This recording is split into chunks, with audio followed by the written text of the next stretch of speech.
Right then, full time at the Hill Dickinson Stadium. A point apiece, a goal apiece, a game of two halves, I think you would probably say there. Well summed up. Thank you very much. Thank you very much. I'm in the wrong seat. Don Matteo, Michael Bridges here with us in the studio. A valuable point, I guess, I'd say. I mean, it was a bit of a strange game, really, wasn't it, Bridgie? Absolutely. I mean, we talked beforehand, said a point away from home would have been a good result. To get all 3 points would have been magnificent. And at half-time, after that first half performance, 1-0 up, I'm thinking, oh, we are cruising this.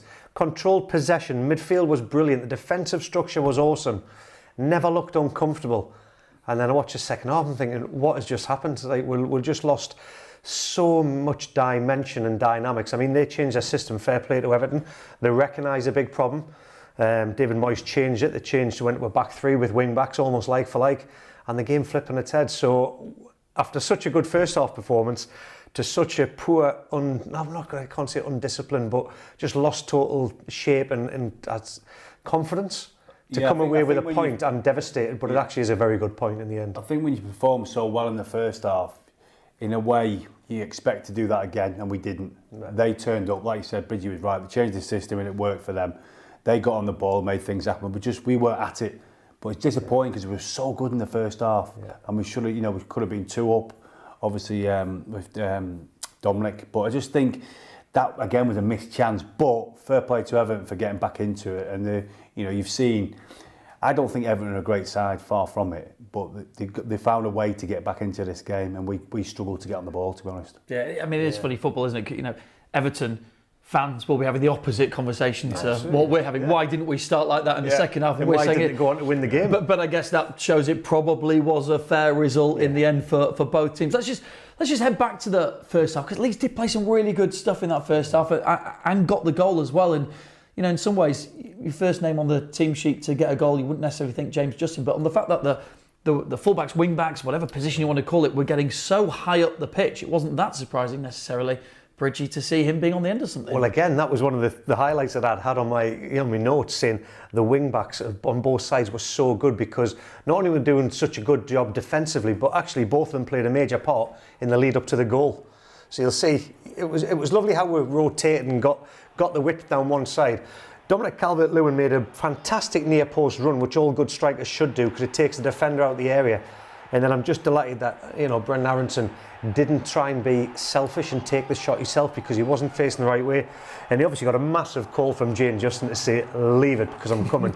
And he found the back of the net. So, one wing-back played a part in the build-up, the other one scored the goal. And that was, like I say, the dynamics in the first half from the team was just absolutely beautifully balanced. It's smart play by Dominic Calvert-Lewin as well, isn't it? Because the ball comes in, although we don't think he's got a touch on it, but he's doing the movement. He knows it needs to make its way across, whether it's through a flick of him or just getting the defender out of the way. He's just got his body in the way, which always helps, and obviously it's a good finish, a tidy finish. It's interesting when you've got both wing backs bombing forward away from home. Just shows you how much we were in.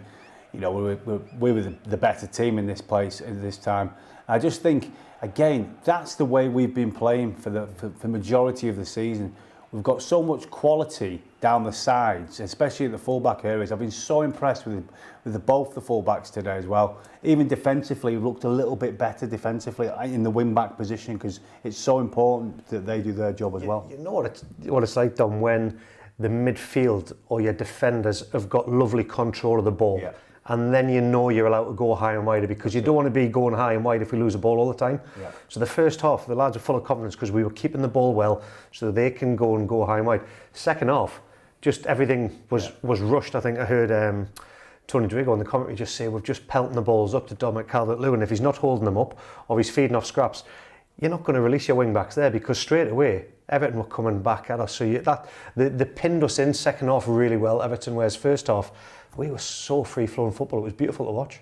We will have to take a look, I'm afraid, at the equaliser, of course, as well. And it's Barry who gets the goal. He hadn't really done a huge amount up until that point to think that he could be a threat. But in the end, a really nice finish, actually. Credit where credit's due. He sort of scores this one very nicely. They'd had a lot of pressure up in the build-up, and he thought, is this going to tell it? And eventually, 75th minute, he gets the goal, the equaliser. Yeah, he does. To be fair to him, he's having a poor game. Yeah. That's all he done, but that's all you need sometimes as a striker. And Everton were getting decent possession at this moment in time.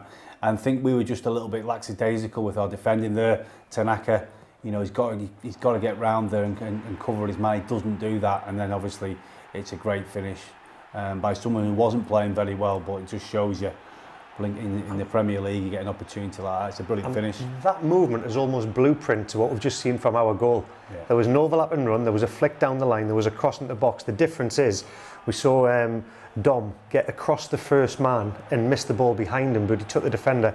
Whereas Barry, the timing of the run, again, so if you think about our little build-up play that we've just witnessed here, they do exactly the same. What happens, the wing-back gets sucked out of position, we've got a midfield runner trying to break into that gap, the near post run, and Barry does so well, because I thought Bonau was having a great game, but that little touch and flick, for a man that was having, like Dom says, a pretty poor game, to have this kind of quality finish, to flick it in, it's a superb striker's goal. Reggie, I think though defensive though, Tanaka's got to do better. Oh, absolutely. He's just come on, he's a midfield player, so maybe that's caught him unawares, but for me, that's a poor goal to concede. I know there's some quality at the end of that, but we've got to do better defensively, 100%. I'm not digging anyone out, but as a midfield player, that's part of your job. You've got to get back and stop the cross, and we didn't do that, and it's cost us. And he just come on as well. He was full of energy, so there's no excuse to say why you're 2 or 3 yards short of that. You've got the extra legs there. Both teams hit the woodwork as well. It was quite similar to the game against Manchester United insofar as the score 1 apiece, and both teams hit the woodwork as well. Dominic Calvert-Lewin, you mentioned it was so close, wasn't he? So close to scoring against his former club. We'll never know the answer to the would he celebrate against his former club question we asked at the beginning. He still can't believe he's missed. You just thought all day long this was going to be a goal, didn't you? Yeah. Absolutely, because it was the run. I think it's the deflection from the defender that has actually taken it into his path, but it's caught him out unaware. And I think it's one of them where you don't want to get too much contact on it, because again, wing back, Bogle playing a lovely ball in. There was a deflection. I think it was Mikalenko that was the left back there getting back, and that expression tells me everything I need to know. He's kind of thinking, how have I missed that? So he'll be gutted because he knows he's got to score that opportunity because he's done so well in the run, but the little deflection there really helps him. I think it also catches him off guard, but he'll look back on that and be devastated. Oh, of course, obviously, it would have been a dream for him, wouldn't it, to score against his old club, whether he's celebrated or not, it doesn't matter. Would have been I think if that goes in, it might, we might have won the game quite comfortably, but unfortunately, you don't get that second. And they get the opportunities, that's what happens. It's funny with strikers, isn't it? A couple of times in recent games. I'm just here. A couple of times in recent games he's hit the woodwork, and it's just that tiny thin line between an extra couple of goals onto your scoring streak or a couple that hit the woodwork. What he has done, he's worked his socks off again. He really has. He's put a right shift in. He didn't get much service second half as well. They also had their moment as well, hitting the crossbar not long after they'd scored as well. So this could have really turned the game on its head. There was a kind of period of 4 or 5 minutes where Leeds were under a lot of pressure, a little bit all over the place, and Everton really had control of the game. And we thought perhaps they were going to score, and it was Gay, we talked about beforehand, straight back from the AFCON, having won it there, straight back into the team and nearly on the score sheet. Yeah, well, it was a big momentum shift, and obviously Everton's second half, when they got their goal, you could just feel the confidence amongst the fans there, the ground had lifted, and also the numbers that they were getting forward as well. And when there was a bit of a mix-up, when we, again, Dom, defending-wise, will talk about this. There's enough bodies in there to deal with this, but it's a lovely effort. So I think we can be very grateful that the crossbar came to our help there, because Darlow was stranded, and it was a lovely effort. Yeah, I think defensively we were just a little bit slow to react and get up to the ball. That's the thing I always say, defending, you need somebody to get up to the ball quick, and we didn't do that at times. And it was a great strike. Luckily for us, it's the crossbar. Allowing it bounce in the box as well. Yeah, exactly. I think there's a lot of things we could have a look at, but I think in general, like we said before the game, we'll take a point tonight, because at the end of the day, in my opinion, again, away from home against a place like Everton, it's always a difficult game. Does that take us back a 6-point buffer over West Ham? Have I got my maths right? Yeah? 6 over West Ham. With a much better goal difference, so it's sort of a 3-game swing. And 1 point above Forest. So really valuable away point when you consider the second half. You mentioned Carl Darlow. We'll take a look at his save in a moment, because that was a really important moment. But before we do, by all accounts, getting away from the Hill Dickinson is a bit of a nightmare. So Bryn and Tony are in absolutely no rush whatsoever. So we might as well head there, pitch side, and get their thoughts post-match. Yeah, take as long as you want. So we reflect on a game, ultimately, that I think we're both just of this opinion that there was a bit more in it perhaps for Leeds United ultimately than that single point? I think you're right. I think from some of our away performances, we've really taken the game to the opposition. We've played well. There's been moments in the game where those lapses have cost us goals and we come away with a point. Tonight was one of those where I thought, well, we were the better side. First half, we were clearly the better side. And second half, we just did not retain the ball well. We didn't really... Well, we allowed Everton to gain some momentum in the game, which really they didn't have and shouldn't have had. And that's the frustrating thing. We make a few changes and it looks different again, but they score their goal. We see that bit through. And the point is good. I suppose I'm thinking, OK, maybe it's good that I'm disappointed because we're in the Premier League. We're against a team that, as you said before, is above us. And we'll come away with the point. But I won all three, and I thought we could have got all three today. There was a sense of inevitability around the equaliser, not because Everton were necessarily creating lots of chances. They weren't, were they? But they just kept getting the ball back again, in getting higher and higher up the pitch. I would say not getting the ball back, we were just giving it back to them. We couldn't retain it. We didn't have an outlet, and when we did, we gave it away anyway. We picked some poor decisions out there. But you're right, if you keep allowing the opposition to come more and more towards your goal. A lot of the time the three centre halves were playing it in front of us. That's absolutely fine, but as soon as it goes wide or comes in the box, you've got to be there. We didn't stop the cross, and we weren't there first for the goal. I guess ultimately what we would reflect on as well is that one key moment in the game, Dominic Calvert-Lewin, the chance that 2 inches to the left and it goes in. We'll reflect on that later. What we must do now is introduce Sebastian Bornau, who has joined us here. Good Seb, okay. So, what's the dressing room like? Is there a little bit of a frustration there that it's 1 point and not 3 points? That's a good question. I think every football player plays to win, so we'd have hoped 3 points. But I think in the end, if you would have said before the game we would have taken a point here, we're all happy about it. So of course everyone wants to win 3 points always, but we're happy with a point on the road here. It's a very good first half performance, was it not? Yeah, I think first half we played very well. We dominated, we played out of the back. We had some chances, scored the goal. We also knew Everton was going to come out strong. They couldn't play a second half like the first one. So yeah, and they did, and I think the second half was not on the level of the first half, but I think we still had the control. They didn't have a lot of chances, and then in the end they made the 1-1. I think certainly you must be feeling more comfortable. You're certainly good in a back three, and you're getting some game time, so you must be pleased with that. Yeah, I'm happy that I'm playing, that I'm helping the team, but in the end, yeah, every player wants to play, but the most important is that we take points, whoever plays, and that's what we did today. Are you building up a little bit of an understanding now that you're getting game time as well with those around you? Because that's also important when you've got that defensive formation, isn't it? Yeah, I think it's important to have a good formation and a good relationship with all the players. So yeah, I think we know each other quite well now. I'm happy to play again with Joe and Pascal, and also with Yaka or JJ. Everyone understands each other well, and yeah, I think we did a solid defensive performance. As a centre-back, you're always a bit gutted that they scored a goal, but yeah, and in the end, I don't think we gave a lot away today, so yeah. Is it important to show, and you are showing, that you can compete in this Premier League, that you're equals of the teams that you're playing against? You mean like the teams or for myself? Yeah, for the team, yeah. Yeah, for the team, yeah. I think it's really important. I think we're doing real well. We have some great results the last weeks, and we want to keep on building on that. And Arsenal is a great one to look forward to at the weekend on that basis, isn't it? Yeah, I know Ellen Road will be buzzing, so always nice. A game like this, everyone is hyped, so looking forward to it. We all are. Well done. Thanks, Seb. Well done. Excellent. Well done. Recover well. Thank you. Good luck. Thank you. Good luck. Thank you. You too. There you go. Hopefully we'll be able to hear from Daniel Farke soon as well. Let's take a look at that Carl Darlow save, because he's been brought back into the team.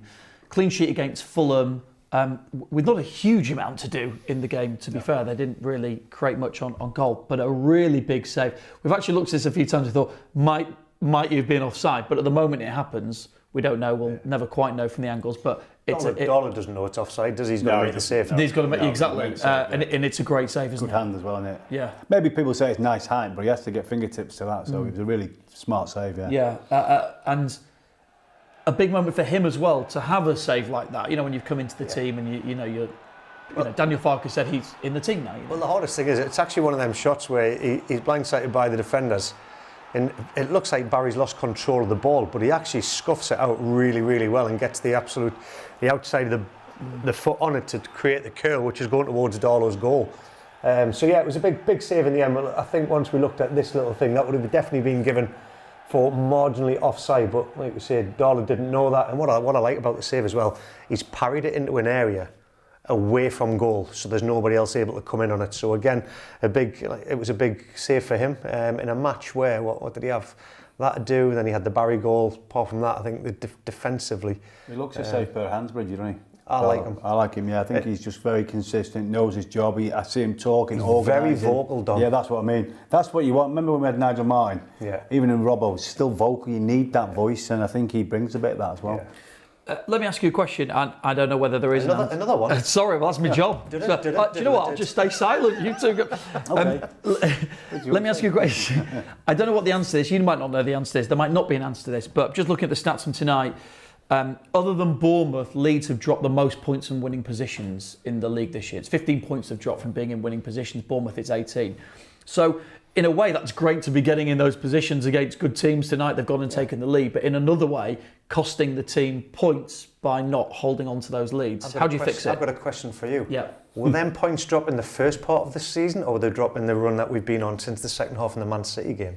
That is not in my notes. There you Bridgie. go. So if you're saying it early on in the season, I don't understand why. Because, we were looking very vulnerable. Where since the change of system in the second half of Man City, the results, the run of form that we've been on, we've dropped points today from a winning position. But first half, we look solid, we look dominant. There's things you can adjust second half to that, how we didn't react to what Everton did. So I still think we're in a very comfortable position, a very positive process. Even just hearing Seb there, what he was saying, he said, the understanding of players that are coming in. We've still got relationships with other players that we're building on and off the field as well.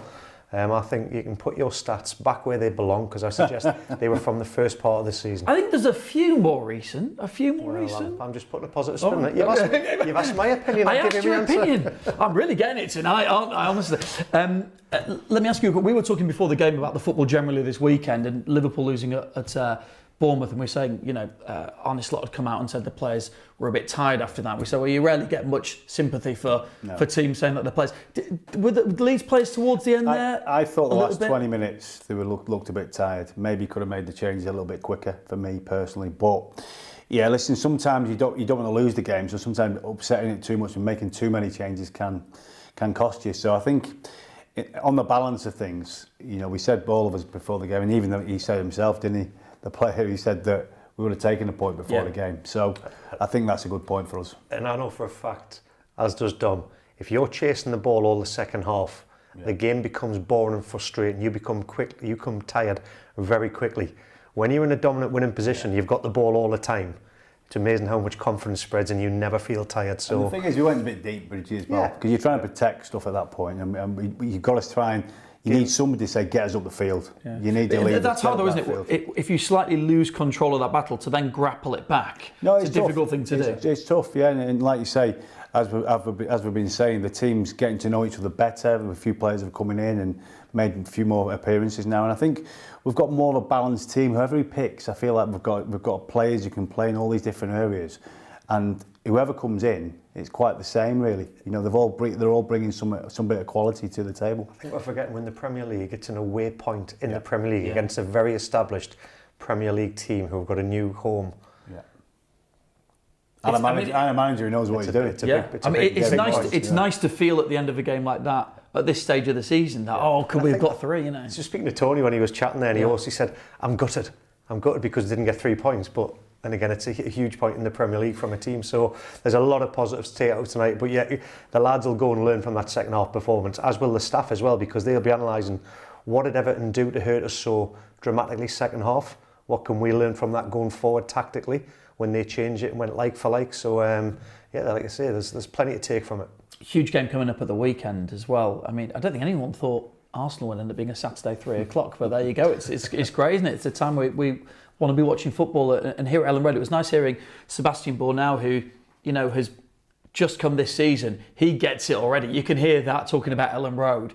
he straight away gets the impact that this place can have. But in terms of the second half, we didn't have as much ball as we wanted. We're going to be playing against a team who are pretty much the best at doing that in the league, aren't they? You got it straight away when you arrived here, didn't you? You understood. Well, no, you understand what it means to play for this club, and I think winning your battles on the pitch, the fans like that, and I think obviously our centre halves as well at the moment are doing that, and that's what you want to see sometimes. You know, Bridgie will tell you when we had, you know, Woodgate, the chief, myself, even when Rio came in, you had players who wanted to defend and defend properly. And we're seeing that, and we are seeing that. We really are. And we're getting better. We're improving, you know. And I think there's a good feeling within the group. It looks that way. They all look happy. And we always talked about the big games as well. Yeah, of course. I mean, listen, if you're a footballer and you don't want to get involved with this Arsenal game, there's something wrong with you.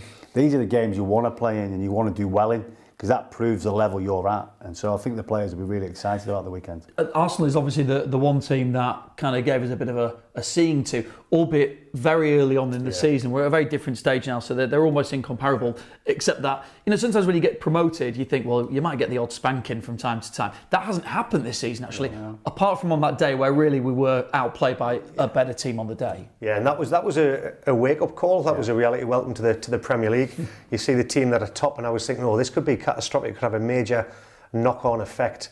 Could have shattered the confidence, could have spread, and it could have been, you know, could have seen a few more results like that. It's pleasing to see that we haven't. We've always been in games. Change of system, like I say, has been positive as well with the response the boys have had. So this is going to be a completely different game. We're going to be back at Elland Road as well. So the fans are going to play their part, and I think it's a massive, I'd say, 5 games coming up in the Premier League. What is it, Birmingham in the Cup? But the next matches in the Premier League, absolutely huge. The Forest one for me is the one where it is a must-win. I think the Arsenal game as well, just going back to that game, is set pieces. We're not there, like, it's going to be key, isn't it? We've got to make sure we defend. I'm actually looking forward to that. I want the lads to defend, like, you know, because they're going to be up for it, aren't they? After getting beat as well. And I think the thing as well is that, you know, parking the result from earlier in the season, Leeds have done enough here at Elland Road to make it very clear to any team coming here, there's going to be no walkovers at Elland Road. There's not going to be anyone that's going to come here and in this atmosphere and just sort of have an easy day. That's the important thing, is it? Those results that people see against Chelsea, against holding Man United, against holding Liverpool. You look at those, and they won't be coming here thinking, they'll be thinking, hey, right, we're going to be in for a battle. And they're coming off the back of a loss as well, by the way. Late on, the confidence will be right. You know, they're top of the league. They're there for a reason. But a little bit of a wounded animal coming to Elland Road. Let's make it as hostile as possible, as we always do.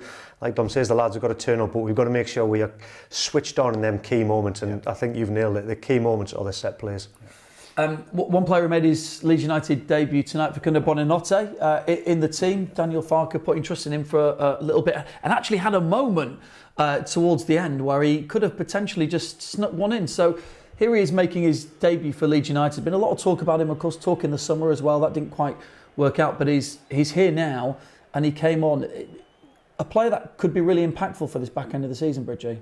Yeah, absolutely. I mean, he's got the quality, he's got the feet, and I was really, really pleased at how he got up so quickly from this injury. Yeah, that's the most pleasing thing for me, because he did get a knock in the face, but as soon as he realised that we were on the attack, he goes, "Oh, hello, I've got an opportunity here," and you can see straight away. What I loved was his positivity straight away to get the ball out of his feet and think, "I've got a chance of winning the game here."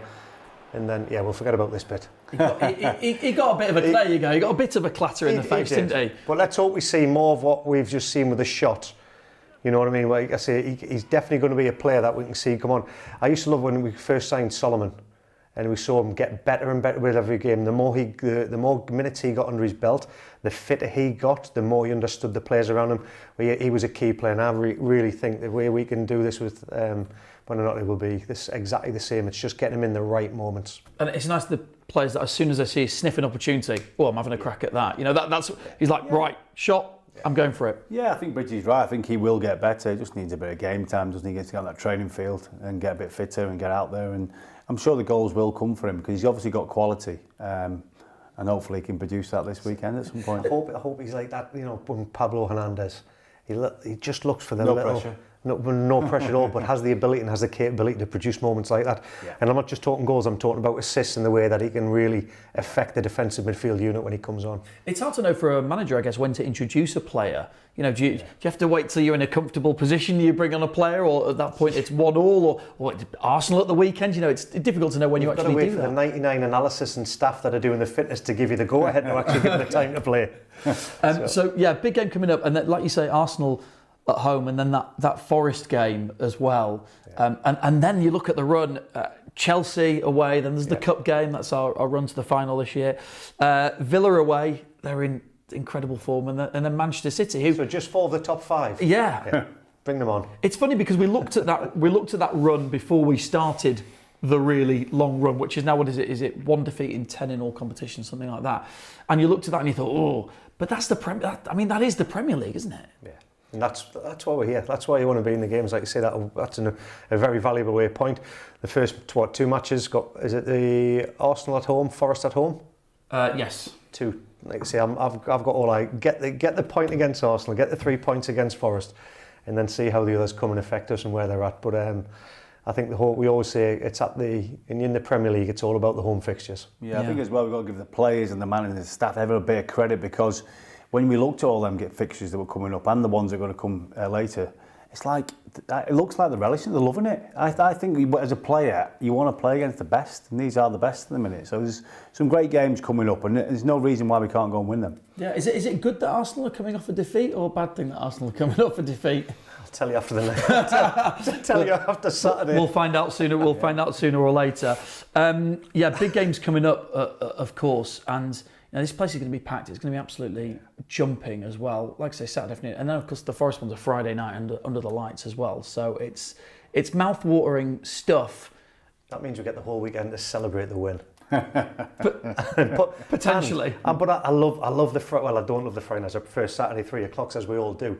But the Friday night, if you can get the points on the board, it sends a message out to the rest. Yeah. Like we've played last. We've had to wait. And we've had to wait, and we've seen all the results go in other teams' favours, and you're going, oh no.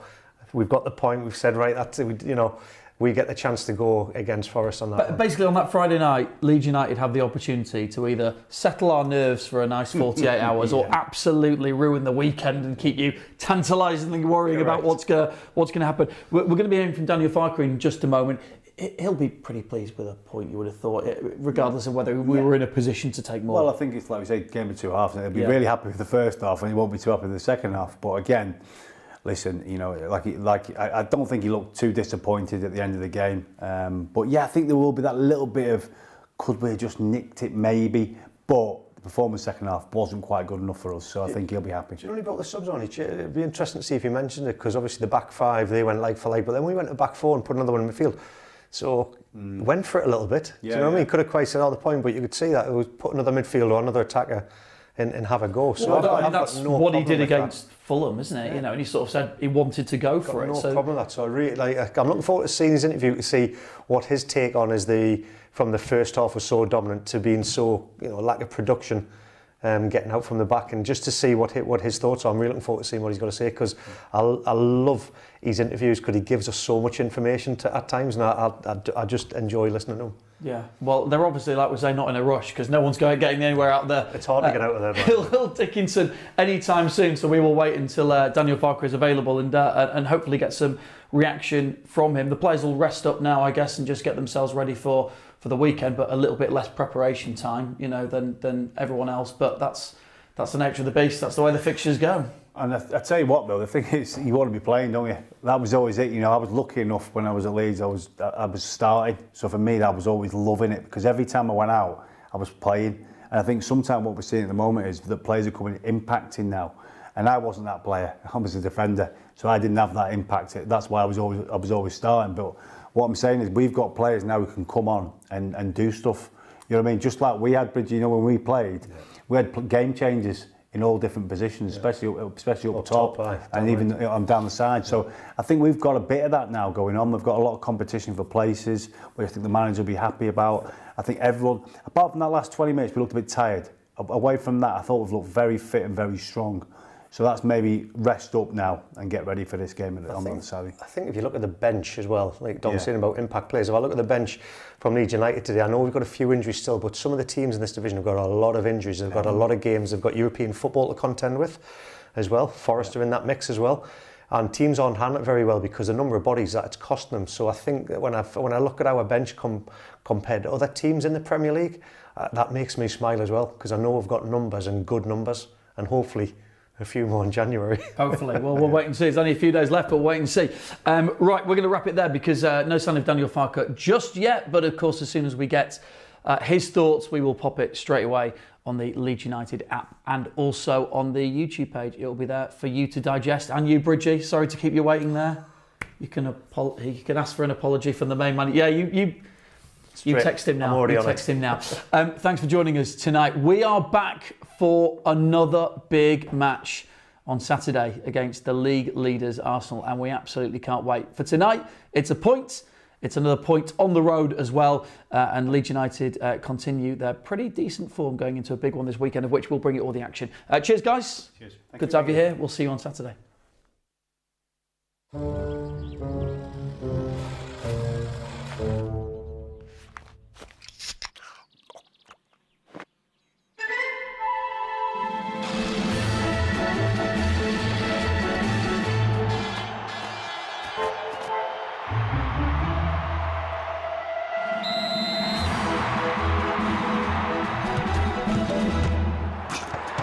Red Bull gives you wings.